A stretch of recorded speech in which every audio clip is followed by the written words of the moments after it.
ارشاد باری تعالیٰ ہے محبوب اگر آپ کا دل سخت اور مزاج تند ہوتا تو یہ لوگ آپ کے گرد کبھی بھی نہ بیٹھتے۔ جب غزوہ خیبر ہوا تو کچھ لوگ پلٹ گئے، دوبارہ حضور کی خدمت میں حاضر ہوتے ہیں تو آپ صلی اللہ علیہ وسلم افو درگزر سے کام لیتے ہیں۔ حاضرین مجلس، دین محبت سے پھیلا ہے، دین حسن اخلاق سے پھیلا ہے۔ ایک ہندو شاعر کہتا ہے، یہ لڑتی قبائل کو کس نے بتایا، محبت نہیں ہے تو کچھ بھی نہیں ہے۔ کائنات کی چمک، کائنات کی رونق، یہ سب محبت کے دم قدم سے ہے۔ کریم آقا صلی اللہ علیہ وسلم فرماتے ہیں، تم میں اچھا وہ ہے جس کا اخلاق اچھا ہے، اور وہ اچھا نہیں ہے جس کا اخلاق اچھا نہیں ہے۔ بارگاہ رسالت مآب صلی اللہ علیہ وسلم میں ایک خاتون کا تذکرہ کیا گیا کہ بندہ نواز صوم و صلات کی پابند ہے، لیکن اس کی زبان کے فتنوں سے ہمسایہ محفوظ نہیں، تو فرمایا جہنمی ہے۔ میرے نبی کا فرمان ہے، گھر خریدنے سے پہلے ہمسایہ اور سفر کرنے سے پہلے ہم سفر دیکھ لیا کرو۔ ہمسایہ اچھا نہ ملے تو زندگی عذاب ہو جاتی ہے، اور آپ ان لوگوں سے پوچھ کے دیکھ لیں جو اس عذاب میں مبتلا ہیں۔ ہمسایہ صرف اتنا کہہ دینا کہ بھائی ڈیک کی آواز تھوڑی سی ہلکی کر دو، غلط تو نہیں کہا بھائی، ترغیب ہی دلائی ہے نا، تو شرمندہ ہونا چاہیے تھا، تقاضا تھا کہ آواز کم کر لیتا، لیکن آگے سے جو اس کا رویہ آتا ہے اتنا تلخ ہوتا ہے، وہ کہتا ہے گانا میرے گھر میں چل رہا ہے، تمہیں کیا مسئلہ ہے؟ اور پھر وہ ضد میں آ کے اباش لڑکوں کو مکان کی چھت پہ لے چڑھے گا اور اس شریف آدمی کی بیٹیوں کو چھڑے گا، آوازیں کسے گا، کبھی اس کے دروازے کے سامنے گندگی پھینک جائے گا، روڑے اٹکائے گا۔ اس لیے فرمایا گھر خریدنے سے پہلے ہمسایہ دیکھ لو۔ بھائی جان، ہمسایہ دیوار کا ہے یا سرحد کا، یہ اچھا نہیں تو زندگی عذاب ہے، اور اگر کسی کو اچھا ہمسایہ میسر آ جائے تو دوست یہ بہت بڑی دولت ہے۔ ابو حمزہ ایک بہت بڑے محدث گزرے ہیں، ان کے بارے میں مشہور تھا، لوگ کہتے تھے یہ نشہ بیچتے ہیں۔ وہ کوئی منشیات کا کام نہیں کرتے تھے، بلکہ جب وہ حدیث رسول بیان کرتے تو لوگوں پہ نشہ طاری ہو جاتا تھا۔ ابو حمزہ کا ہمسایہ اس کو، پہلے ٹھیک تھا وہی لاؤڈ سپیکر اسی طرح کر دو، ابو حمزہ کا ہمسایہ اس کو بامر مجبوری مکان فروخت کرنا پڑ گیا، اور اس نے باہر لکھ کے لگا دیا کہ 2000 درہم میرے مکان کی قیمت اور 2000 درہم ابو حمزہ کی ہمسائیگی کا لوں گا۔ تو لوگوں کی ایک لمبی لائن لگ گئی 4000 دینار دینے کے لیے، اور جب ابو حمزہ کو پتا چلا کہ میرا ہمسایہ مکان بیچ کے یہاں سے جا رہا ہے، تو آپ نے خادم کو 4000 دینار دیے، فرمایا جلدی جاؤ اور میرے ہمسائے کو دے آؤ اور اسے کہنا کہ یہ ویسے ہی رکھ لو لیکن مجھے چھوڑ کے نہ جانا۔ اور کچھ ہمسائے دوست ایسے ہوتے ہیں، وہ گلی محلہ بستی شہر کیا دنیا ہی چھوڑ جائے نا، اللہ کا شکر ادا کرتے ہیں لوگ، فتنہ زمین میں چلا گیا، لوگ دیگے چڑھاتے ہیں۔ یار یہ کوئی زندگی ہے کہ ہمارے فتنوں سے ہمارا ہمسائے نہیں محفوظ؟ تذکرہ خاتون کا ہے دوست، نمازیں بھی ہیں، روزے بھی ہیں، لیکن زبان کا زہر کوبرا سانپ سے بھی زہریلا ہے، تو فرمایا جہنمی ہے۔ اسی طرح ایک اور عورت کا تذکرہ کیا گیا کہ معمول کی نمازیں ہیں، معمول کے روزے ہیں، لیکن ہمسایہ بڑا مطمئن ہے، تو میرے نبی فرماتے وہ عورت جنتی ہے۔ جوانوں، جنت کا معیار کیا ہے؟ اچھے اخلاق، میٹھے بول ہیں۔ امام منذری الترغیب و ترہیب میں ایک روایت لائے ہیں، یہ 6 صدی کے محدث ہیں، حدیث کی معتبر کتاب ہے۔ بارگاہ رسالت مآب صلی اللہ علیہ وسلم میں ایک شخص حاضر ہوا جس کا نام نامی اس میں گرامی جابر بن سلیم ہے۔ حضور سے پہلی ملاقات تھی، اور اللہ نے میرے محبوب کو یہ کمال بخشا تھا کہ آپ پہلی ہی ملاقات میں اپنا بنا لیتے تھے۔ ان کے بول بہاروں جیسے اور اصحاب ستاروں جیسے، مٹھیاں مٹھیاں بولیاں مدنی ڈول دیاں، کنا دے وچ رہندیاں مشری گول دیاں، لب کے لے آواں کتھوں سونا تیرے نال دا، دنیا تے آیا نہ کو تیری مثال دا۔ میٹھی میٹھی باتیں من میں اتری، ایمان نصیب ہوا، جانے لگے تو عرض کرتے آقا میرے دامن میں حکمت کے موتی ڈال دیجئے۔ بھائی جان، جو شخص ابھی ایمان لایا ہے اس کو میرے نبی نے پہلی نصیحت کیا کی؟ نماز پڑھا کرو، روزے رکھا کرو، موسم حج آئے تو حج کے لیے نکلو، مال کے نصاب ہو تو زکوٰۃ دو۔ جو شخص ابھی ایمان لایا اس کو سب سے پہلی نصیحت یہ فرمائی، لا تسبن احدا، فرمایا جابر کسی کو گالی نہ دینا، اس کو اخلاق سکھائے، اور آپ فرماتے پھر میں نے ساری زندگی کسی جانور کو بھی گالی نہیں دی۔ ناراض نہ ہوئیے گا دوست، ہمارے بچے بولنا سیکھتے ہیں تو گالیاں سیکھتے ہیں۔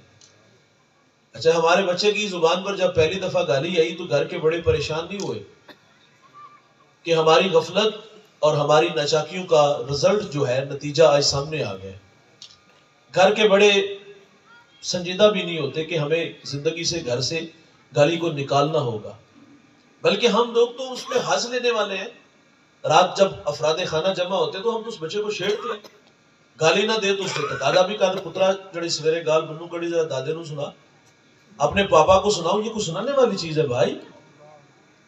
اس کو گھر سے نکالنا ہوگا۔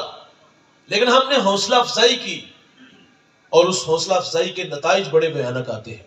جب وہ بڑا ہو کے ہمیں گالی دیتا ہے نا تو ہم کہتے ہیں ہماری بہو نے اس کو تعویذ ڈال دی۔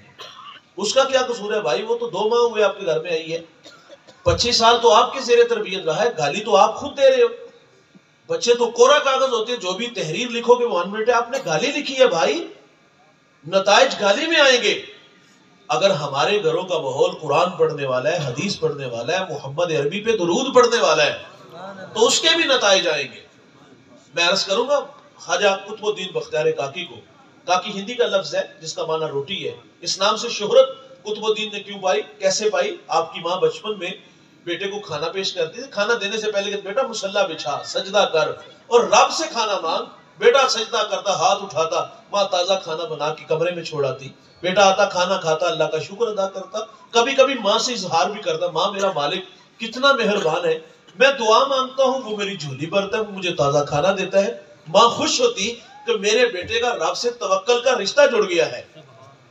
سنیے گا، آپ فرماتی میں ایک دن کام کی غرض سے گھر سے باہر تھی، آنے میں تھوڑی سی تاخیر ہو گئی اور قطب الدین مدرسے سے پڑھ کے گھر آ گیا تو فرماتی دل ڈوبنے لگا کہ مالک میں نے تو بڑی مشکل سے اپنے بیٹے کا تیرے ساتھ محبت کا رشتہ جوڑا ہے تو کہیں آج کمزور نہ پڑ جائے۔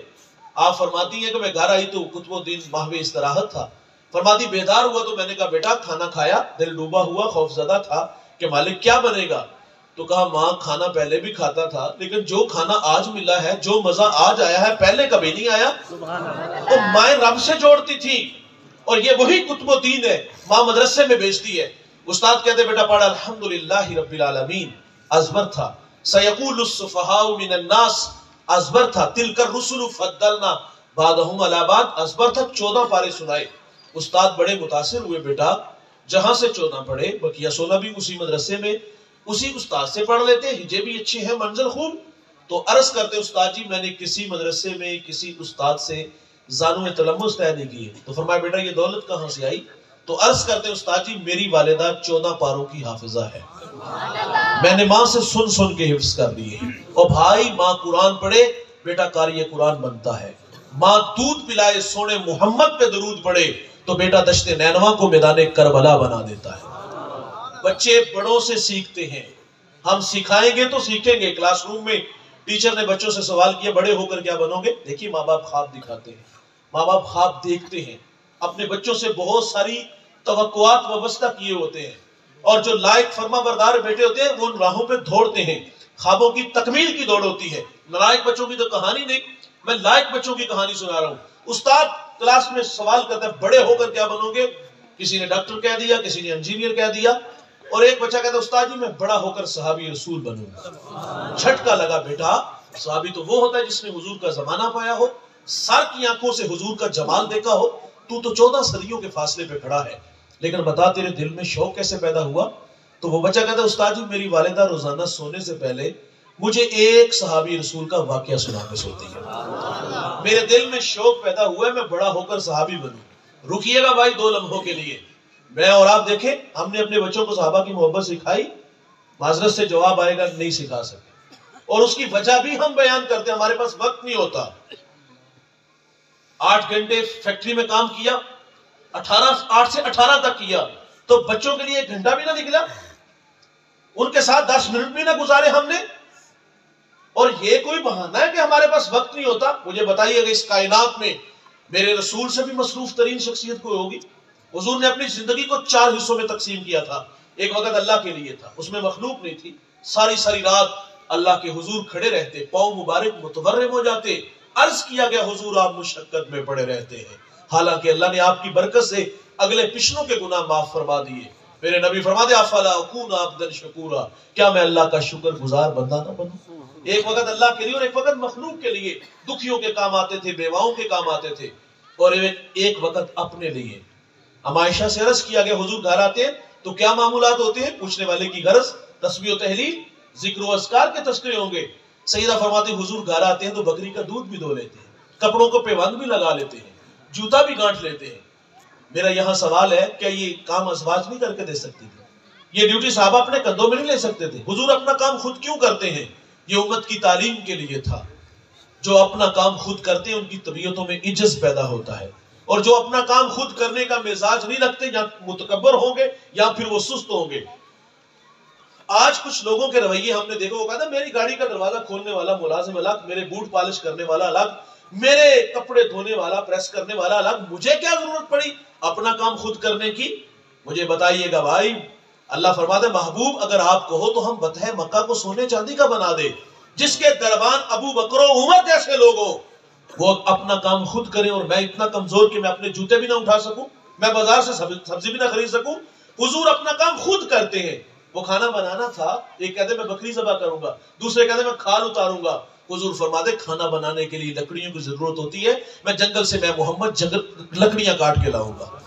ایک وقت اپنے لیے اور ایک وقت اپنی اولاد کے لیے، اپنی اولاد کو وقت دینے کے نتائج میں عرض کرنے لگا ہوں۔ سیدہ فاطمہ الزہرا رضی اللہ تعالی عنہا بچوں کو سلا دیتی ہیں، مصلی بچھا لیتی ہیں، پیشانی جھکا لیتی ہیں، ساری رات اللہ کے حضور کھڑی ہیں۔ ایک دن اللہ سے کہتی ہے یا اللہ تیری راتیں کتنی مختصر ہیں، رات بیت جاتی ہے فاطمہ کا ذوق بندگی نہیں پورا ہوتا۔ اللہ فاطمہ کو ایک رات دے دے، جی بھر کے سجدے تو کر لے۔ امام زین العابدین فرماتے میں نے تہجد اپنے باپ سے سیکھی ہے۔ کربلا سے یہ قافلہ جب مدینہ آیا، عورتیں افسوس کے لیے آئی، حضرت زینب سے ایک خاتون نے عرض کی کہ کربلا میں خاندان نبوت پہ سب سے مشکل اور اوکھی گھڑی کون سی تھی؟ پوچھنے والے کی غرض کسی کی شہادت کی تڑپتی کہانی سنائیں گی۔ سیدہ زینب فرماتی کربلا میں خاندان نبوت پہ سب سے مشکل گھڑی وہ تھی جب رات کو ہم بچوں کو جمع کر رہے تھے تو آپ فرماتی ہماری نماز مغرب میں تھوڑی سی تاخیر ہو گئی، قضا نہیں ہوئی بھائی، قضا نہیں ہوئی، تاخیر ہوئی۔ یہ سجدے کہاں سے آئے؟ کربلا میں بھی قضا نہیں ہوتے۔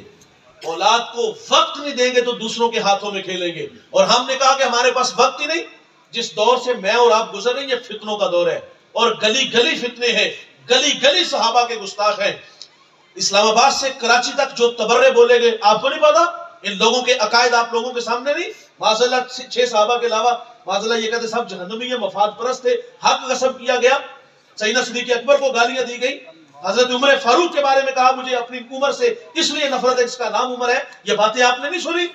کاش کہ یار ہم بھی اپنے بچوں کے ساتھ وقت گزارتے، جس طرح ٹیچر روزانہ کی بنیاد پہ ایک نیا سبق کلاس میں لے کے آتا ہے نا، یہ ہمارا بھی حق تھا۔ ہم چٹائی بچھاتے، بچوں کو پاس بٹھاتے اور کہتے آؤ بچوں آج ابو بکر کی باتیں کریں، آؤ بچوں آج عمر فاروق کی باتیں کریں، عثمان غنی کی باتیں کریں، مولا علی کی باتیں کریں۔ یقین جانو آپ اپنے بچوں کو صحابہ کی سیرت سکھاتے، اگر کوئی نالائق بدبخت اگر کوئی کسی صحابی پہ بات کرتا تو وہ کتی سے زبان کھینچتا کہ ماں بچپن میں سکھا گئی ہے۔ رسول اللہ فرماتے دنیا میں سب کو صلہ دیا ہے، ابو بکر کو صلہ قیامت کے دن میرا رب ہی عطا فرمائے گا۔ یہ ہم نے سکھانا تھا، ہم کیا سکھاتے رہے، ہم کہاں دوڑتے رہے؟ اپنے بچوں کے ساتھ وقت گزارنے والا مزاج پیدا کرو۔ اگر آج ہم اپنے بچوں کو وقت نہیں دیں گے تو بھائی جان نتائج بھیانک آئیں گے، یہ کسی اور کے ہاتھوں میں کھیلیں گے۔ ایک بہت بڑے خاندان کا چشم و چراغ، اس کے بگڑے حالات پہ کسی نے جرت کر کے سوال، بڑے لوگوں سے ڈر بھی لگتا ہے، اس نے کہا جان کی امان چاہوں گا حضرت، آپ کا والد تو بہت بڑا نام تھا، گھر میں چشمہ بہ رہا تھا اور آپ کیوں محروم رہے؟ اس نے بہت بڑی بات کی، اس نے کہا ہمارے ساتھ حادثہ ہوا ہے۔ کہا کیا ہوا؟ وہ کہتا جو وقت ہمارا تھا نا وہ وقت بھی تم لوگ لے گئے ہو، تو پھر ہم نے یہی کچھ بننا ہے۔ اشفاق احمد سے کسی نے کہا تھا کہ بڑے لوگوں کے بچے بڑے کیوں نہیں ہوتے؟ تو اشفاق احمد نے کہا تھا کہ بڑے لوگوں کے بچے یتیم ہوتے ہیں۔ بھائی جان باپ کے ہوتے ہوئے بھی باپ کی شفقت نصیب نہ ہو، یتیمی نہیں تو اور کیا ہے؟ معذرت سے ہم تو گھر میں رہ کے بھی غیر حاضر ہوتے، موبائل کی نہیں جان چھوڑتے۔ اور ہمارا کہنا ہے 2 گھنٹے اس کو گولی مارو یار، اس کو سرانے کے نیچے دباؤ۔ اور روزانہ کی بنیاد پہ میں نے ابھی عرض کیا کہ جس طرح استاد ایک سبق لے کے آتا ہے، یہ باپ لے کے آئے، یہ ماں اس کو سکھائے۔ اگر ہم اپنے بچوں کو وقت نہیں نہ دیں گے دوست، یہ کسی اور کے ہاتھوں میں کھیلیں گے. میں اپنی کہانی سنا رہا ہوں. اولاد کے لیے والد بڑا ہوتا ہے.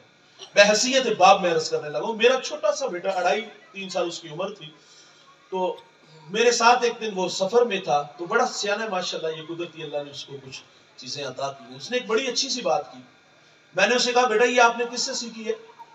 اس نے کہا یہ میں نے اپنی ماما سے سیکھی ہے. تو میں نے کہا آپ نے بابا سے کیا سیکھا ہے؟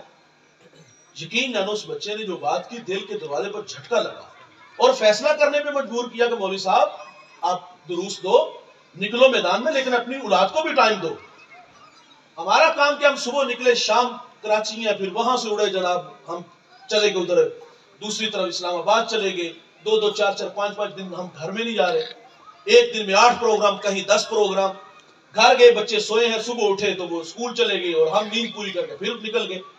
ان دنوں میں حالات ایسے تھے، لیکن اس بیٹے نے، اس بچے نے اس بات فیصلہ کرنے پہ مجبور کیا. میں نے کہا آپ نے اپنے بابا سے کیا سیکھا ہے؟ تو مجھے کہتا کہ بابا کے پاس ٹائم ہی نہیں ہوتا. بھائی جان اگر مولوی بھی اپنے بچوں کو ٹائم نہیں دے گا تو دوسروں کے ہاتھوں میں کھیلے گا. اگر پیر صاحب اپنے بچوں کو وقت نہیں دیں گے تو یہ دوسروں کے ہاتھوں میں کھیلے گا. اگر ریڑی والا، اگر مزدور، بزنس مین اپنی نسلوں کو ٹائم نہیں دے گا تو بھائی جان پھر یہ دوسروں کے ہاتھوں میں کھیلیں گے. سکھانا ہم نے ہے، بڑا ہم نے کرنا ہے دوست. تو فرمایا کسی کو، بات گالی پہ ہو رہی تھی، فرمایا کسی کو گالی نہ دینا. یہ گالیاں ہم سے بچوں نے سیکھی اور بڑے ہو کر بھی ہمیں ہی گالیاں ملی. پھر ہم تعویذ کے لیے بھاگتے ہیں کہ بنگالی بابے کے پاس لگے، پیر جی دعا کرو، تعویذ کر کے دو. بھائی جان اس تعویذ سے فرق نہیں پڑے گا. جس طرح گالی سکھانے میں 20 سال لگے نا، تو گالی ہٹانے میں بھی وقت لگے. علماء کی صحبت میں بٹھانا ہوگا، کسی اچھے جو ہے وہ شیخ کامل کے قدموں میں بٹھانا ہوگا، تو پھر وہ گالی کی جو عادت اور جو بری خصلتیں تھے پھر دور ہوگی. تو پہلی نصیحت میرے نبی نے فرمایا گالی نہیں دینا. اور میرے نبی کا فرمان ہے مرغے کو گالی نہ دو. کیوں؟ فرمایا وہ تمہیں نماز کے لیے اٹھاتا ہے. رک کر کے جملہ عرض کروں گا. فرمایا مرغے کو گالی نہ دو، وہ تمہیں نماز کے لیے اٹھاتا ہے. اور آج لوگ علماء کو گالیاں دیتے ہیں جو لوگوں کو دین سکھاتے ہیں. جسے استنجا کرنے کا بھی پتہ نہیں ہوتا تو جو منہ میں آتا ہے وہ کہہ دیتا ہے. اور بھائی جس کو مصلی دو نا اس کی عزت بھی کیا کرو. فقہ کا مسئلہ اگر دل میں اتنی بات آ جائے نا میرے کپڑے امام کے کپڑوں سے اچھے ہیں، نماز ہی نہیں ہوتی، اور ہم جمعرات کو کاپی پین سے لے کے چھت پہ چڑھے ہوتے ہیں، ہماری ڈیوٹی میں شامل ہوتا ہے نا حضرت کہ آپ نے 5 نمازیں بھی پڑھانی ہیں، 2 ٹائم بچے بھی پڑھانے ہیں، اور جو ہمیں نصیحتیں کر رہے ہوتے ہیں اس کے اپنے پلے بھی کچھ نہیں ہوتا. اور اس میں یہ بھی کہتا ہے جی جمعرات کو ہم مسجد کے لیے چندہ اکٹھا کرتے تو یہ ڈیوٹی آپ کی ہے. اثر تا مغرب یہاں شاید وہ رواج نہ ہو، ہمارے ہاں تو دم توڑ گیا ہے، اور ادھر میرے حال نہ ہوگا ہی نہیں. اگر ہوگا تو بڑا تلخ سا ہوگا. اچھا ویسے میں اپنا جو ایکسپیرینس ہے وہ شیئر کر رہا ہوں کہ جو ہم نے دیکھا اپنے بچپنے میں، تو ہوتا یہ تھا کہ مولوی صاحب 7 پیڑیاں بخشوا رہے ہیں، فلاں کا پوتا، فلاں کا دوتا، سارے نام لے کے ہم جو نا وہ باقاعدہ اس کے لیے دعائیں کرتے تھے. اور اگر کسی کا اعلان نہیں ہوا تو باقاعدہ لوگ آگے مسجد میں لڑتے بھی تھے کہ ساڑھے پوترے کا اعلان کیوں نہیں کیتا. اچھا کچھ بد خصلت لوگ، بڑا جملہ کہہ دیا، کچھ بد خصلت لوگ کاپی پین سے لے کے چھت پہ چڑھ جاتے اور باقاعدہ لکھنا شروع کر دیتے، فلاں نے کتنے دیے، فلاں نے کتنے دیے. کچھ لوگ نوٹ کو نشانی لگا کے بھی بیچتے اور بعد میں بہانے سے پوچھتے آو جی کتنے پیسے ہوئے نے؟ بھائی جان 250 یا 300 ہے. ہمارے معاشرے میں 3 طرح کے لوگ ہیں نا، غریب، متوسط اور امیر. یہ 3 طبقے ہمیں بظاہر ان کی حالت سے پتہ چلتا ہے یہ بیچارہ غریب آدمی ہے، متوسط کا بھی پتہ چلتا ہے، اور جو امیر ہوتا ہے ہمیں اس کی پوزیشن کا بھی پتہ ہوتا ہے. لیکن مسجد میں آ کے یہ تینوں لوگوں کا پتہ ہی نہیں چلتا ان میں غریب کون ہے، متوسط کون ہے، امیر کیوں ہے. اس کی وجہ غریب نے بھی 5 روپے دینے تھے، امیر نے بھی 5 ہی دینے تھے. ہاں جہاں نفس کو حاصل ملے گا وہاں لاکھوں لٹائے گا. تو خیر وہ 250-300 لے کے آیا اور باقاعدہ پوچھتے کہ بھائی کتنے پیسے ہونے؟ 250-300 ہوا ہے بھائی، خود اکٹھے کر لو. یار جس شخص کو اپنے امام پہ اتنا بھی اعتماد نہیں تو بتاؤ اس کے پیچھے نماز ہوگی؟ فرمایا مرغے کو گالی نہ دو، وہ تمہیں نماز کے لیے اٹھاتا ہے. اور آج لوگ علماء کو گالیاں دیتے ہیں. تو پہلی نصیحت تھوڑا سا تلخ ہو گیا، معاف کیجئے گا. تو دوسری نصیحت فرمایا جابر بن سلیم، نیکی کو حقیر نہ جاننا. ہم روزانہ گھر سے اسکول، کالج، مدرسہ، کام کی غرض سے نکلتے ہیں. کئی بار ایسا نہیں ہوتا ہمارے راستے میں کوئی روڑا پتھر آ جاتا ہے اور ہم احتیاط سے گزر جاتے ہیں. میرا کہنا ہے بھائی یہ احساس ہمیں کیوں نہیں روکتا کہ میرے بعد آنے والا کوئی میرا مومن بھائی اس راستے سے گزرے گا کہ تو کہیں بے خبری میں اس پتھر سے نہ الجھ جائے. تقاضا کیا تھا یار، رکتے اس پتھر کو اٹھاتے سائڈ پہ کر دیتے، لیکن ہم گزر گئے. اور ایک بات یہ بھی ہوتی ہے، ہم کہتے ہیں اجر کی ہوئے گا، رحمت حق بہانہ بھی جوید، اللہ کی رحمت بندے کو بخشنے کے بہانے ڈھونڈتی ہے۔ ایک بہت بڑے محدث دنیا سے چلے گئے، کسی کو خواب میں ملے، پوچھا حضرت سناؤ قبر میں کیسے ہو؟ کہا الحمدللہ قبر جنت کا باغ ہے۔ پوچھا کون سا عمل بخشش کا سبب بنا؟ آپ فرماتے ایک دفعہ حدیث لکھنے بیٹھا، سیاہی میں قلم ڈبویا، باہر نکالا، لکھنے لگا، مکھی آ کے بیٹھ گئی۔ فرماتے اس خیال سے قلم کو روک لیا، یہ مخلوق خدا ہے، پیٹ کی پیاس بجھا لے میں پھر لکھ لوں گا۔ کہتے ہیں اللہ کو میری یہ ادا پسند آئی، اللہ نے میری مغفرت فرما دی۔ بخاری کے لفظ ہے، ایک عورت جو کردار کی بھری نہیں تھی، جنگل سے گزر رہی تھی، اس نے پیاسے کتے کو دیکھا، دل میں رحم پیدا ہوا، موزہ اتارا، پانی بھرا، کتے کو پلایا، اللہ کی رحمت جوش میں آئی، اللہ نے اس کی مغفرت فرما دی۔ اور جانور کو پانی پلانے والے جنت میں جائے۔ اور آپ بھوکوں کو کھانا دو، برہنہ کو لباس دو، پیاسے کو پانی دو، پیادہ کو سواری دو، اللہ جنت بھی دے گا، اللہ جنت میں آپ کے درجات بھی بلند فرمائے گا۔ تیسری نصیحت فرمائی جابر بن سلیم، جس سے بھی ملو تو خندہ پیشانی سے ملو، جس سے بھی ملو تو خندہ پیشانی سے ملو۔ ہم لوگ سٹیٹس کو باہر رکھتے ہیں، معذرت سے کہوں گا، اچھے لوگوں کے قدموں میں بیٹھنا ہم فخر جانتے ہیں، پاؤں چومنا اعزاز جانتے ہیں، لیکن جنہوں نے، وہ کسی نے کہا نا کہ دستار کے ہر پیش کی تصدیق ہے لازم، ہر صاحب دستار معزز نہیں ہوتا، وڈیاں وڈیاں پگا مان لینا بندہ بڑا نہیں ہوتا، بندہ رویوں سے بڑا ہوتا ہے۔ اور ہمارے ساتھ لوگوں کی جو عقیدت کا رشتہ ہے، وہ مذہب کے نام پہ لوگ ہمارے ہاتھ پاؤں چوم لیتے ہیں۔ تو میں عرض کروں گا، انتہائی معذرت سے ان لوگوں کے چہروں سے نقاب اتاروں گا جو مذہب کے نام پہ لوگوں کو دھوکہ دیتے ہیں۔ اگر ہمارے رویے یہ ہو کہ غریب ٹائم لینے آ جائے ہم ٹائم نہ دیں، کوئی مسئلہ پوچھنے آ جائے ہم مسئلہ نہ بتائیں، اور ایک بندہ بہاول نگر سے، چیچا وطنی سے، ملتان سے، کراچی سے 500,000 کلومیٹر کا سفر کر کے ہمارے پاس آئے اور اس کو ہم نظر انداز کر دیں، کیوں؟ کیونکہ اس کے پاس دینے کے لیے نذرانہ نہیں، اس کو مسجد کی نکر میں بٹھا کے یا حیو یا قیوم کے وظیفے میں بٹھا دے، اور بھائی وظائف کی کمی نہیں ہوتی۔ سالک جب راہ سلوک میں منازل طے کرتا ہے، یہ اس کی ضرورت ہوتی ہے، ایک ختم ہوتا ہے دوسرا سبق ملتا ہے۔ سبق تو وہ پچھلے ہفتے لے کے گیا تھا، وہ بیچارہ دکھی ہوا تھا، گھر سے کوئی چوٹ لگی تھی، وہ تو کندھا تلاش کرتا تھا، اس کو سمجھتا ہے وہ کندھا ایسا ہے وہاں سر رکھ کے رہوں گا تو میرے کچھ دکھ کم ہوں گے، لیکن نظر انداز اس لیے ہوا کہ اس کے پاس دینے کے لیے کچھ نہیں تھا۔ خیر وہ عقیدت میں بیٹھ کے یا حیو یا قیوم کے وظیفے میں لگا۔ تھوڑی دیر بعد کلف لگے کپڑوں میں ایک شخص آیا، آگے پیچھے خدام، اور وہ سیدھا اندر چلا گیا۔ اندر سے آواز آئی، آپ کسی کے ہاں پیغام بھیجتے تو میں خود ہی آ جاتا، بتائیے گا اگر یہ رویے ہمارے ہوئے تو لوگوں کو دین کہاں سے ملے گا؟ میں آپ لوگوں سے بھی مخاطب ہوں، آپ اپنے ملازم سے اس طرح بات کیا کرو دوست جس طرح اپنے بیٹے سے بات کرتے ہو۔ واصف علی واصف کہتے ہیں اپنے ماتحت کے ساتھ حسن سلوک یہ ہے کہ اسے اپنا ماتحت ہی نہ سمجھو۔ اور واصف علی واصف کہتے ہیں بڑا آدمی وہ ہوتا ہے، ایک معیار میں نے آپ نے مقرر کیا ہے، ہم سمجھتے ہیں جس کے پاس دولت ہو، دوڑتی گاڑیاں ہو، فلک بوس عمارتیں، بنگلے پلازے ہو، ہم سمجھتے ہیں کہ شہر کا دیہات کا بڑا آدمی وہ ہے۔ دولت سے انسان بڑا نہیں ہوتا دوست، یہ دولت تقسیم ہے، اللہ کسی کو زیادہ دیتا ہے، کسی کو تھوڑا دیتا ہے، جس کو زیادہ دیا اس کے لیے بھی امتحان، جس کو تھوڑا دیا اس کے لیے بھی آزمائش ہے۔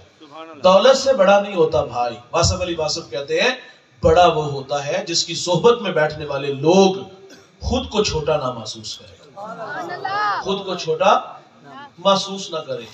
ہمارے دیہاتوں میں تو باقاعدہ کہتے ہیں اوقات اچ رکھ، اوقات کس چیز کا نام ہم لوگوں نے رکھا ہے؟ ہم نے دولت کو معیار بنایا ہے۔ میاں صاحب تو تنقید کرتے وہ کہتے بے وقوفاں دے نوکر ویکھے دانش مند سے آنے۔ دولت سے بڑا نہیں ہوتا بھائی، بندہ رویوں سے بڑا ہوتا ہے۔ اچھا ہمارے دیہاتوں میں نا کچھ لوگوں کی گردن میں سریانی گاڈر ہوتا ہے، گاڈر سمجھتے ہیں؟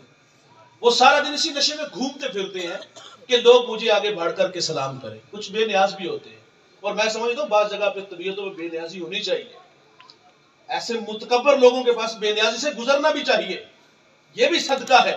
کچھ بے نیازی سے گزر جائے نا تو طوفان آ جاتا ہے اور تڑپ جاتا ہے کہ اس کی جرت کیسے ہوئی مجھے نظر انداز کرنے کی۔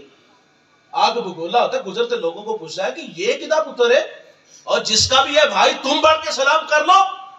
عزت مانگنے سے نہیں عزت ملتی، عزت دینے سے عزت آتی ہے۔ مٹی جینا مٹی تے رہی مٹی، مٹی مٹی تے راہ نجات بن گئی، ہستی ہیٹ رہ گئی یاد باقی، پیار کسے دا درد سوگات بن گئی۔ عزت مانگو گے تو عزت نہیں ملے گی، عزت دو گے تو عزت پلٹ کے آئے گی۔ ہم کہتے ہیں ملازم کے ساتھ بیٹھ کے چائے پیا کرو، کبھی کبھی اس کے ساتھ بیٹھ کے گپ شپ لگایا کرو، کبھی کبھی اس سے مشورہ مانگا کرو، یار عزت دے کر تو دیکھو عزت آئے گی۔ ایک بہت بڑا مذہبی اسکالر دسترخوان پہ بیٹھ کے کھانا کھا رہا تھا، باہر ایک جھاڑو دے رہا ہے. انہوں نے کہا بیٹا کھانا کھا لو. نظر اٹھائی، کانوں کا دھوکا لگا، کون غریبوں کو منہ لگاتا ہے؟ بھائی جان غریب بھائی ہو تو بھائی منہ نہیں لگاتا. ہاں غریب بہن ہو تو بھائی منہ نہیں لگاتا. یار غریب بہن تو بھائی سے رشتہ لینے آ جائے تو بھائی کے تیور دیکھنے والے ہوتے. وہ کہتا تیری جرت کیویں ہوئی ہے؟ تو اپنی اوقات تے ویکھ، تو 2 وقت کا کھانا نہیں میری بیٹی کو دے سکتی. اور رازق ہم ہیں. بہنیں ولی بناتی ہیں، بہنیں ماں کا روپ ہوتی ہیں. بہنوں کے ہاتھ بھائیوں کے لیے ہر وقت اٹھے رہتے ہیں. یار اپنے لہجوں میں تھوڑی سی شائستگی اور رویوں میں تھوڑی سی شائستگی پیدا کرو. خیر میں یہ عرض کروں، وہ غریب آدمی تھا، جھاڑو دے رہا تھا. کہا پتر کھانا کھا رہا. دھوکا لگا، کون منہ لگاتا ہے؟ پھر آواز آئی بیٹا کھانا کھا لو. ششت رو کے کہتا ہے حضرت مجھے کہہ رہے ہو؟ کہا ہاں جی. بیٹا جی کھانا کھا لو. جھاڑو اس نے وہاں رکھا، دوڑ لگا دی. تھوڑی دیر بعد واپس آیا، اس کے ساتھ اس کی بیوی بچے تھے. وہ کہتا ہے حضرت کھانا بعد میں کھائیں گے، ہم عیسائی ہیں، ہمیں محمد عربی کا غلام بنا دیجئے. اور بھائی اسلام پہ 3 گھنٹے کا لیکچر نہیں، دلائل نہیں، صرف 2 میٹھے بول ہیں. پتر کھانا کھا لے، خالی دامن ایمان سے بھر رہا ہے. دین رویوں کا نام ہے بھائی. جس سے بھی ملو تو خندہ پیشانی سے ملو. میرے نبی صلی اللہ علیہ وسلم عیدگاہ کی طرف تشریف لے جا رہے ہیں. سریرا کھلا میدان آیا، بچے عید کی خوشیوں میں مسرور ہیں. لیکن ایک جگہ طوفان تھا. ایک بچہ جس کی آنکھوں میں آنسو، پھٹے پرانے کپڑے. حضور گزرے کے قدم رک گئے. فرمایا بیٹا آپ کیوں رو رہے ہو؟ شاید کہ حضور کو پہچان نہ سکا. عرض کرتا ہے فلاں غزوے میں میرے والد حضور کے ساتھ تھے، شہید ہو گئے. میں یتیم ہو گیا، ماں بیوہ ہو گئی. ماں نے دوسرا نکاح کر لیا، ستیلے باپ نے مال پہ قبضہ کیا اور مجھے دھکے دے کے گھر سے نکال دیا. میرے کریم آقا فرماتے بیٹا کیا تو اس بات پہ راضی نہیں کہ محمد تیرے باپ لگے، عائشہ تیری ماں لگے، فاطمہ تیری بہن لگے، علی تیرے چچا لگے اور حسن و حسین تیرے بھائی لگے.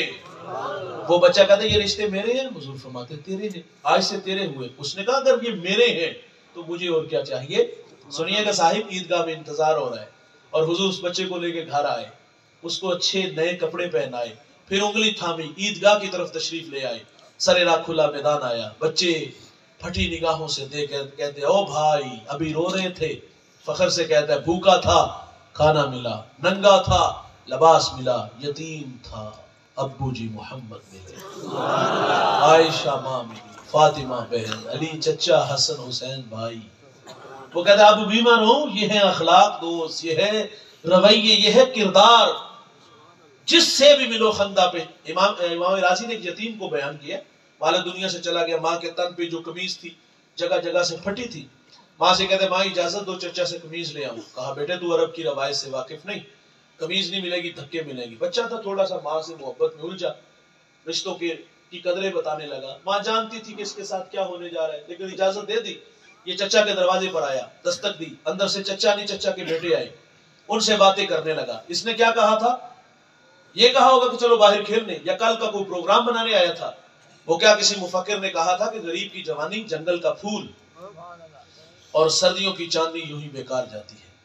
غریب کو تو یار جوانی میں بال سنوارنے کا بھی موقع نہیں ملتا. عید والے دن آلو چھولے لگا کے بیٹھا ہوتا ہے، غبارے بیچ رہا ہوتا ہے، پاپڑ بیچ رہا ہوتا ہے.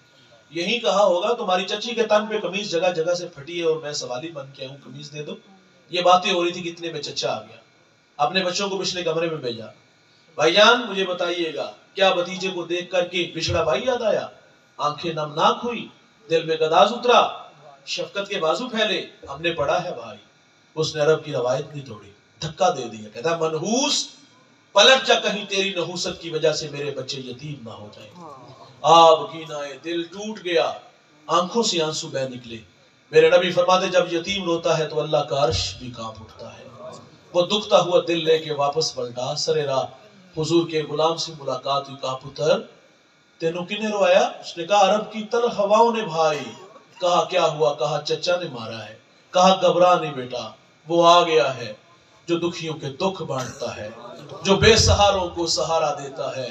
وہ نبیوں میں رحمت لقب پانے والا، مرادیں غریبوں کی بھر لانے والا، وہ اپنے پراؤں کا غم کھانے والا، مصیبت میں غیروں کے کام آنے والا. کہا حرم میں میرے نبی جلوہ فراز ہے بیٹا، جاؤ جو مانگو گے عطا ہوگا. گھر آیا، ماں نے کہا تجھے منع کیا تھا. کہا ماں سچ کہا، عرب کا معاشرہ بڑا بے رحم ہے، لیکن سنا ہے اس شہر مکہ میں ایک شخصیت ایسی ہے جو مانگو عطا کرتے ہیں۔ کہا کون ہے وہ؟ کہا زمانہ اس کو محمد صلی اللہ علیہ وسلم کے نام سے جانتا ہے۔ ماں چونک سی گئی، کہتی نہیں جانے دوں گی۔ کہا ماں کیوں نہیں جانے دو گی؟ کہا سنا ہے جو اس سے ملتا ہے وہ اپنی باتیں بھول جاتا ہے، اس کے دین دھرم کو قبول کرتا ہے۔ اس نے کہا ماں قمیض لینی ہے، دے دیں گے، ٹھیک نہیں تو لوٹ آؤں گا۔ حضور کی خدمت میں حاضر ہوا۔ سائل آپ کے دروازوں پر بھی آتے ہیں، ہمارے دروازوں پر بھی آتے ہیں۔ مانگنے کے کچھ آداب ہوتے ہیں دوست، کیا کچھ نہیں ہمیں کہا جاتا، سیٹ صاحب، شیخ صاحب، مولانا صاحب، بچوں کو دعائیں، کاروبار کو دعائیں، پھر مٹھی آٹا یا 2 آنے ملتے ہیں۔ تقاضا تھا اس بچے پہ، یتیمی کا داغ دکھاتا، تقاضا تھا اس بچے پہ، اپنوں کے رویے بتاتا، تقاضا تھا اس بچے پہ، پھر سر راہ ملنے والے آپ کے غلام کا تذکرہ کرتا، تقاضا تھا کہتا کہ سنا ہے آپ رحیم بھی ہو، کریم بھی ہو، جو مانگو عطا کرتے ہو۔ اتنا کہنا چاہیے تھا، لیکن اس نے نہیں کہا، بلکہ آگے کہتا ہے جناب والا میں نے آپ کے دین کو قبول نہیں کرنا، میں آپ سے ایک قمیض لینے آیا ہوں، میری ماں کے تن پہ جو قمیض ہے وہ جگہ جگہ سے پھٹی ہوئی ہے۔ حضور ناراض نہیں ہوتے، قمیض کے بٹن کھولتے ہیں، اتارتے ہیں اور اس یتیم کو عطا فرما دیتے ہیں، اور پھر یوں بازو پھیلا لیے، فرمایا آجو بیٹا میں محمد کے سینے سے لگ جاؤں۔ بتائیے گا جو سینہ رسول اللہ کے سینے سے لگا ہوگا وہاں کفر ٹھہرا ہوگا؟ جس سے بھی ملو تو خندہ، بلا امتیاز ملا کرو دوست، یہ امیر ہے، یہ غریب ہے، یہ کمی، یہ چودھری، یہ بہت ہم لوگوں نے بنائے ہوئے ہیں۔ یقین مانیے گا آپ بلا امتیاز لوگوں کو ملنا شروع کر دو، آپ کو ایسا لگے گا کہ آپ کی پوری بستی ہی مسکرا رہی ہے۔ میرے نبی صلی اللہ علیہ وسلم نے جابر بن سلیم کو ایک اور نصیحت فرمائی، جابر نور آیا ہے، ہمیں خوش ہونا چاہیے تھا نا، اس کے کانوں میں قرآن کے نغمے آئے ہیں، ہمیں تو خوش ہونا چاہیے تھا، اور بھائی اس کے لبوں پر سونے محمد کے ترانے آئے ہیں، لیکن ہم نے بھی ذلیل کر کے نکال دیا۔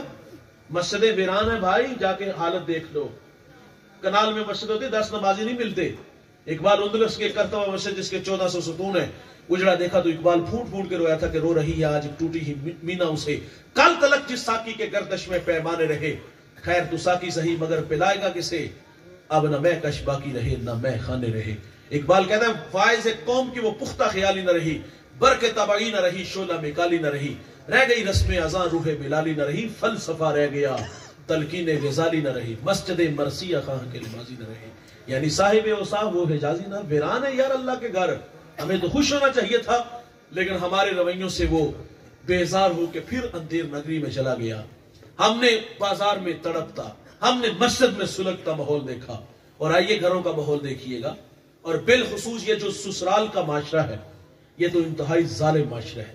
میں نے ایک ریسرچ پڑھی ہے، وہ کہتے ہیں 60% بچیاں سسرالی رویوں کی وجہ سے دکھی ہیں۔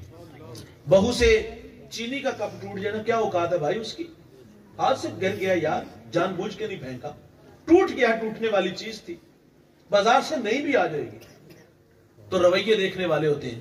ہم کہتے ہیں گھر سے لائی ہوتے تو تجھے قدر ہوتی۔ ہمارے معاشرے میں 4 طرح کے لوگ پائے جاتے ہیں، ایک نمائش والے بہت زیادہ ہیں، ان کی ریشو زیادہ ہے، اور نمائش بیٹی والی کی طرف سے بھی اور بیٹے والوں کی طرف سے بھی۔ بیٹی والے ہمارے دیہاتوں میں باقاعدہ اور رسم وخالہ کے نام پہ ایک خاتون کو کہا جاتا ہے اور وہ پورے محلے کی عورتوں کو جمع کرتی ہے، اور وہ اس کا سارا جہیز کا سامان باہر چارپائیوں پہ بچھایا ہوتا ہے۔ وہاں مزدور کی بیٹی بھی آتی ہے، وہاں بیوہ کی بیٹی بھی آتی ہے۔ تو جب وہ دیکھ کر کے واپس جا کے اپنے بوڑھے باپ کو کہانی سناتی ہے، اس نے جو پہلے دن کپڑے پہننے اس کی بیٹی نے 2.5 لاکھ کا سوٹ ہے، کہاں سے مزدور لا کے دے گا؟ جو اپنی بیٹی کو عید والے دن بھی 500 کا جوڑا نہیں لے کے دے سکتا یار، کہاں سے وہ سونے کے کنگن لا کے دے گا؟ وہ تو کانچ کی چوڑیاں بھی نہیں لے کے دے سکتا۔ ہمارا جینا حرام کیا ہے ان لوگوں نے جو نمائش کرنے والے ہیں۔ ہم تو اللہ کی تقسیم پہ راضی ہیں یار۔ ہم نے 15,000 کمانے والوں سے سناؤ کیسے اللہ کرائے پہ رہتے ہیں، وہ کہتا اللہ کا بڑا ہی شکر ہے، لیکن جب نمائش ہوئی ہمارے بچوں نے چھوٹی چھوٹی خواہشیں ماں باپ کے سامنے رکھی تو کہاں سے وہ بوڑھا پوری کرے گا؟ یہ ہے نمائش والے، بیٹی والے بھی اور بیٹے والے بھی۔ بارات جب جاتی ہے نا، جب میرج ہال میں داخل ہونے سے پہلے ڈولک کی تھاپ پہ جس طرح بھنگڑے ہوتے ہیں اور نئے نوٹ فضا میں اڑتے ہیں، غریبوں کے بچے جب ان پیسوں پہ جھپڑتے ہیں، کئیوں کو ٹھڈے بجتے ہیں، گالیاں دی جاتی ہیں، کئی بیچارے گاڑیوں کے نیچے کچلے بھی جاتے ہیں۔ یار یہ کوئی پیسہ لٹانے کا طریقہ ہے؟ یار آپ کو خوشی ہوئی ہے، خوشی منانے کا طریقہ ہے؟ کتنا ہی اچھا تھا، دولہے کو دیتا چچا، تایا، پھپھا، ماما، بھائی، کزن، جس نے بھی پیسے پھینکنے تھے وہ لا کر کے دیتا، یار ہمیں بڑی خوشی ہوئی۔ لیکن آج اس خوشی کے دن، اس محلے بستی میں تجھے پتا ہے کون کون سے گھر میں چراغ نہیں جلتا، وہ یار پیسے دیتے، جا کے ان کی خدمت کر کے آتا، بھائی جان وہ بھی راضی ہوتے، عرش کا رحمان بھی راضی ہوتا۔ لیکن ذلیل کیا ان نمائش والوں نے۔ اور دوسرے طرح کے لوگ وہ ہیں جو ڈیمانڈ کرتے ہیں، نمائش سے ڈیمانڈ آتی ہے، اور ڈیمانڈ کرنے والوں نے تو باقاعدہ فہرست بنا کے دی ہوتی ہے، یہ چیزیں ہمارے پاس نہیں، اور یہ چیزیں آپ نے اپنی بیٹی کو دینی ہے، تو لہٰذا شادی سے کچھ دن پہلے ہمارے گھر تک پہنچ جائے، اور اس کے اوپر سر فہرست جو بڑی چیز ہوتی ہے وہ گاڑی ہوتی ہے۔ اور میں اس بوڑھے کو جانتا ہوں جس کی بیٹی کو طلاق اس وجہ سے ہوئی کہ اس نے گاڑی جو ڈیمانڈ کی تھی اس میں سائز اس کا چھوٹا تھا، تو اس نے اسی رات اس بیٹی کو طلاق دے کے واپس گھر بھیج دیا تھا۔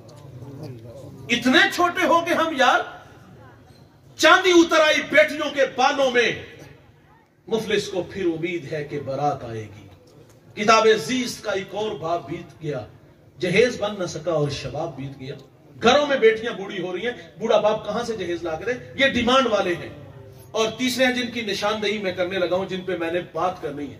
یہ دو خطرناک تو ہیں، ان خطرناک لوگوں کا ہمیں پتہ ہے، ان کمینہ صفت لوگوں کو ہم اچھی طرح جانتے ہیں۔ ہم نہ تو نمائش کرنے کے قابل، کیونکہ ہم تو مزدور لوگ ہیں، اور نہ ہم ڈیمانڈ کرنے کی پوزیشن میں ہیں پوری کرنے کی، کیونکہ ہم تو 500 روپے روزانہ کا کما کے لاتے ہیں، 2 ٹائم کا بچوں کا کھانا ہی پورا ہوتا ہے۔ ان دونوں لوگوں سے ہمارا کیا سروکار؟ لیکن خطرناک ترین لوگ بہروپیے ہیں، یہ جو تیسرے قسم کے لوگ ہیں جو اچھا بننے کی اچھی ایکٹنگ کرتے ہیں۔ نہیں جی سانوں کچھ بھی نہیں چاہیے تھا، جنہیں تی دے دی تھی پیچھے کی رہ گیا، اچھا بننے کی اچھی ایکٹنگ کی، اعتماد کر لیا، لوگ بھلے لگے۔ لیکن 1 ہفتہ 2 ہفتے گزرتے ہیں تو جو تماشا گھر میں لگتا ہے۔ مجھے ایک بیٹی نے کال کی کہ مولوی صاحب مجھے یہی باتیں تھی کہ ہمیں کچھ نہیں چاہیے، لیکن اب وہ کہتی بہانے سے کہتی میرے گلاس میں پانی دے، میرے برتن میں مجھے کھانا دے۔ اور یار ہم نے برتنوں سے شادی کی ہے، اور ایڈے چھوٹے چھوٹے لوگ بھی دیکھے نا، وہ نے چل یار کچھ نہیں تو موبائل تو دیں گے۔ یہ ہے ہمارے رویے، یہ ہے تلخی اس معاشرے کی۔ بہو سے چینی کا کپ ٹوٹ جائے تو ہم کہتے ہیں گھر سے لائی ہوتی تو تجھے قدر ہوتی، جو ماں نے دیے ہیں وہ استعمال کر۔ اور اگر کسی بات پہ جھگڑا ہو نا تو ہم کہتے ہیں بلاؤ دے پچھلیاں نو، بوڑھے ماں باپ سامنے بیٹھے ہوتے، تڑ تڑ زبان چلتی ہے، یہ سکھا کے بھیجا ہے۔ اور پھر وہ بوڑھے بیچارے کیا کریں گے یار؟ ماں چادر رکھے گی، بوڑھا باپ پگڑی رکھے، معاف کر دو جی بیٹا جی۔ اچھا داماد کو شرم بھی نہیں آئی، اتنے تلخ رویے۔ یہ آخری بار ہے، آئندہ ہوا تو اس کو اپنے گھر میں رکھنا۔ سنیے گا جوانوں، میرے نبی فرماتے تمہارے 3 باپ ہیں، ایک جس نے تمہیں جنم دیا، ایک جس نے تعلیم دی، اور تیسرا وہ جس نے تمہیں اپنی بیٹی دی۔ سسر بھی باپ ہوتا ہے۔ اور آگے سے اتنا تلخ رویہ، یہ آخری بات ہے، بار آئندہ ہوا تو اس کو اپنے گھر میں رکھنا۔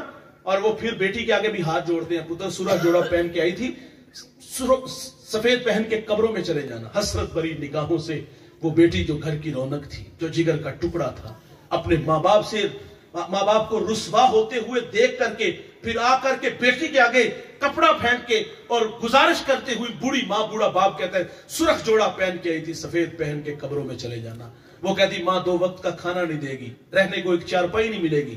سمجھا کے جاتے پتر تو طلاق لے کے آئی نا، تیری 2 بہنیں گھر میں بیٹھی ہیں، کون رشتہ دیکھنے آئے گا؟ مارے کھاتی ہے، دکھ سہتی ہے، کوئی سسرال سے زخم مل جائے بہانہ بھی بنا لیتی ہے، اور دکھ سہ سہ کے قبروں میں چلی جاتی ہیں۔ کچھ بیٹیاں دکھ تو سہتی ہیں، وہ ساتھ تانے بھی سہتی ہیں۔ دکھ تو شاید برداشت ہو جاتے ہیں لیکن تانے نہیں برداشت ہوتے۔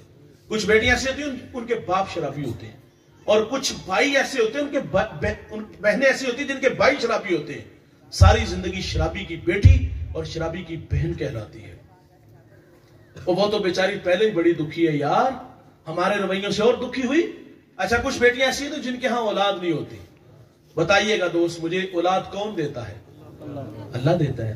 ہم نے بے اولاد عورتوں کا حشر سسرال میں جانوروں سے بدتر دیکھا ہے۔ یقین جانو ان کے نوالے بھی ہم گنتے ہیں، اور ہمارے جوان کہتے ہیں کہ تو میری وجہ تو رہ رہی ہیں، گھر والے کی طرف مینوں کھلی آفر ہے، وہ تو کہہ رہے ہیں اس کو فارغ کر، ہم لڑکیوں کی لائن لگا دیں گے، تیرے لیے کوئی رشتوں کی کمی ہے؟ گڈی گڈے کا کھیل ہے یہ، ٹشو ہے جسے یوز کیا اور پھینک دیا۔ اور یار یہ امتحان ہماری بہن بیٹی کے ساتھ بھی تو ہو سکتا ہے۔